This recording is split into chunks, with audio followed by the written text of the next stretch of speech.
Damage in central Israel this morning after Iran fired a barrage overnight. But President Trump says he is working on a deal to end the fighting. Chief Foreign Correspondent Trey Yingst is live in Tel Aviv with the latest. Good morning, Trey. Yeah, hey guys, good morning. Today, the Israeli government is voting to extend the country's state of emergency for 3 additional weeks. This comes as the Iranians are continuing their missile barrages toward this country, launching at least 8 of them since last night at 10 p.m. One of those missiles had a 220-pound warhead, and you can see in the aftermath of this video here in the heart of Tel Aviv, it slammed into the street, causing smoke to billow up across the Tel Aviv skyline. At this location, we understand at least 9 people were treated by first responders with injuries. We arrived there shortly after the explosion. Right now, first responders are removing debris and rubble from the site of a direct impact in Tel Aviv. Early this morning, black smoke was billowing from the skyline here following a direct impact from an Iranian ballistic missile. You can see the side of this apartment building totally sheared off. At least 6 people were wounded in Israel's second largest city as these Iranian missile barrages continue. Our forces arrived here after receiving dispatch to the emergency hotline. We go straight into the building, even though it's could collapse at any moment, even though the building might be on fire or there's cars on fire. That doesn't matter. What matters first when we arrive to the scene is life-saving operations. Israeli air defense systems were working throughout the night to intercept this incoming fire. They were able to take down some of the ballistic missiles, but others had those cluster munitions on top. We could see the debris and bomblets raining down over the skies of Tel Aviv. Now, the Israelis say they have just launched a new wave of strikes against Iran just in the last hour. This comes as U.S. Central Command is continuing to fly alongside their Israeli counterparts. These strikes from Saturday trying to destroy what is left of the military structure of the Iranian regime. President Trump yesterday talking about the possibility of a diplomatic outcome to end this conflict, saying this. Based on preliminary conversations between the United States and Iran over the past 2 days, I've directed the Department of War to temporarily postpone planned strikes against major energy and electricity targets in Iran. The U.S. and Israel are putting the pressure on Iran. You can see in this video here the aftermath of strikes on Monday in the Iranian capital of Tehran. This pressure is not just around the capital city, but across the country, especially the western side of Iran near the Strait of Hormuz.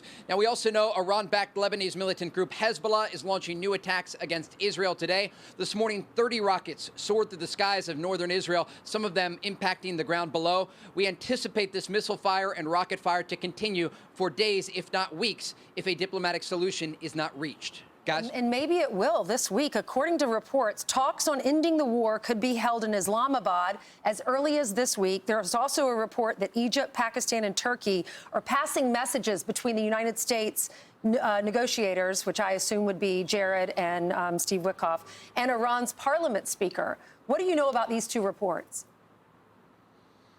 Yeah, we have seen these reports indicating that face-to-face talks could take place in Islamabad, Pakistan, as early as this week. We know there are messages being sent behind the scenes. I've talked with a number of regional sources who confirmed this to Fox News. The question here is why now, and if the Iranians are willing to make good faith concessions. This reminds me of just before Operation Epic Fury began. President Trump, time and time again, has tried to give the Iranians an off-ramp, even before this war began. And he's trying to do so again, understanding that there are still thousands of U.S. forces on the way, in addition to the 50,000 that remain in the Middle East. And so President Trump has a lot of options on the table, and he maintains the leverage at these negotiations that are now set to take place, possibly in person, as early as this week. So, Trey, the one confusing thing for me is, if Iran is going to make some concessions, this goes against their entire plan, which was to put pressure on the Strait so the president would cave. So it just seems inconsistent with the open sourcing that's been out there. Look, the reality is this war could continue for several more weeks, if not more. And the United States and Israel, we are told, are preparing for that real possibility. And the president said very clearly yesterday he is giving the Iranians 5 days. And they're not stopping strikes against the regime. They're only stopping the strikes against Iran's energy infrastructure. If those 5 days pass and Iran is not willing to make serious good faith negotiations and come to the table, trying to reduce their ballistic missile program, their nuclear program, and the threats against U.S. forces and allies across the Middle East. This war will intensify, we are told. And again, the president has options on the table to do just that. When it comes to the ability of the Iranian regime, they have shown that they are willing to fire these ballistic missiles and drones toward residential areas in the Gulf and also against Israel. But moving forward, the question at the negotiating table is whether or not the Iranians are willing to curb their nuclear program, stop producing ballistic missiles, and actually have a change of heart. And the president said something interesting yesterday, and it really speaks to what they are looking at here. There is not yet regime change in Iran, but the president said he's already starting to see a changed regime. And that's in part because much of the leadership of Iran has been taken out. And those that are left, even these hardliners, including the Speaker of Iran's parliament, who has threatened the United States and President Trump himself in the past, they understand that they are out of options. They lack leverage because while they still have a stockpile of ballistic missiles that they will use against Israel and U.S. forces in the region, they have limited ability to produce more. The United States and Israel have gone after these production facilities, not just for missiles, but also drones, and it puts the Iranians in a corner, and that, again, is why, at this point, they are willing to speak. All right, Trey. Yeah, we'll see where this goes. Just projections, because on the other side, they keep denying that there were even talks going on. Trey Yingst, thank you. Thank you, Trey.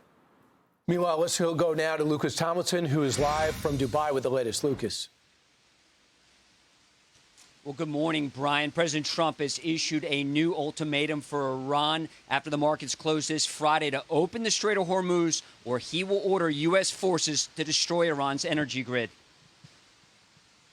We're giving it 5 days, and then we're going to see where that takes us. And I would say at the end of this period, I think it could very well end up being a very good deal for everybody, as good as if we went all the way and just literally annihilated the place, which if we don't have to do that, that would be a good thing, not a bad thing. Now, after initially denying any talks are underway, Iranian officials now admit some notes are being passed. Quote, "We received points from the U.S. through mediators, and they're being reviewed." Now, as negotiations appear to have launched, including through Pakistan, as we just heard from Trey, U.S. jets continue picking off targets in Iran, now more than 9,000 since the start of the war more than 3 weeks ago. Aboard the USS Abraham Lincoln, F-18 Super Hornets, F-35 stealth fighter jets, and EA-18 Growler electronic warfare jets continue to launch from the flight deck day and night around the clock. And B-52 bombers now launching strikes from RAF Fairford in Britain with a full complement of 24 2,000-pound satellite-guided penetrator bombs. You have to be pretty close to the target to release those, which says a lot about air superiority. And in Bahrain, Amazon Web Services said it suffered a disruption after an Iranian drone strike. And guys, plane spotters are also seeing more transport flights from the United States from different bases throughout the country, likely from the 18th Airborne Corps Alert Brigade, which right now it would be from the 82nd Airborne Division, and also likely some special operations forces included in these flights. So while these negotiations continue, more U.S. forces appear inbound here to the region. Additional leverage. Thanks, Lucas. So also reporting the Institute for Study of War that Iran's going to stop going after Saudi Arabia because they fear it's going to trigger Saudi's military response. So they've already been talking about it. There's reporting in the Wall Street Journal that talks about that they're gearing up to finally go on the offensive. Right. So I'm sure that's and that's what I'm sure they got those reports too. Do you think the Strait of Hormuz, after a negotiation, would be jointly controlled? Because the president kind of alluded to that. That would be it, because, Ainsley, if it ends right now, it'll look like Iran will still have the trigger on the Strait.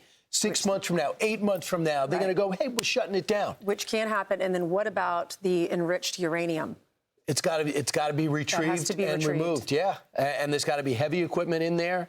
Observers go down, and we know exactly where all the other plants are. Be sure to like and subscribe for all the Fox News latest on YouTube, and catch full shows streaming now on Fox One.